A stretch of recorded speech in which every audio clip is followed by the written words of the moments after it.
महामारी के इस दौर में देश को आर्थिक परेशानियों से बचाने के लिए केंद्र सरकार युद्ध स्तर पर काम कर रही है और इसके सकारात्मक नतीजे भी देखने को मिल रहे हैं।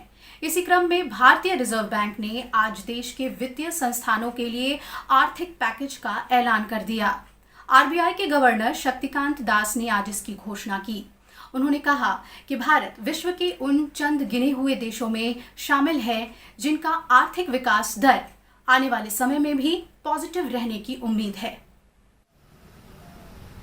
कोरोना महामारी की वजह से देश की अर्थव्यवस्था में आई सुस्ती को दूर करने और बाजार को संकट से बचाने के लिए आरबीआई ने वित्तीय संस्थानों के लिए शुक्रवार को 50,000 करोड़ रुपए के राहत पैकेज का ऐलान किया।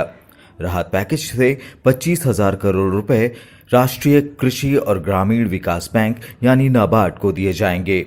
बाकी के 25,000 करोड़ रुपए में से 15,000 करोड़ रुपए स्मॉल इंडस्ट्रीज डेवलपमेंट बैंक यानी सिडबी को और 10,000 करोड़ रुपए नेशनल हाउसिंग बैंक यानी एनएचबी को दिए जाएंगे। आरबीआई गवर्नर ने कहा कि कोरोना की वजह से दुनिया आर्थिक मंदी की तरफ बढ़ रही है, लेकिन भारत के हालात अन्य देशों के मुकाबले बेहतर हैं। 2021, the IMF projects sizable V-shaped recoveries, close to 9 percentage points for the global GDP. India is expected to post a sharp turnaround and resume its pre-COVID, pre-slowdown trajectory by growing at 7.4% in 2021-22. इसके अलावा reverse repo rate को 25 आधार अंक कम किया गया है ताकि bank निवेश बढ़ाएं।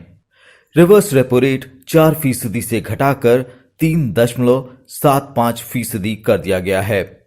हालांकि रेपो रेट में कोई बदलाव नहीं किया गया है। गवर्नर शक्तिकांत दास ने कहा कि कोरोना वायरस की वजह से देश में जो परिस्थितियां पैदा हुई हैं, आरबीआई उन पर नजर बनाए हुए है। उन्होंने ये भी कहा कि पूरी दुनिया इस वक्त बुरे दौर में है।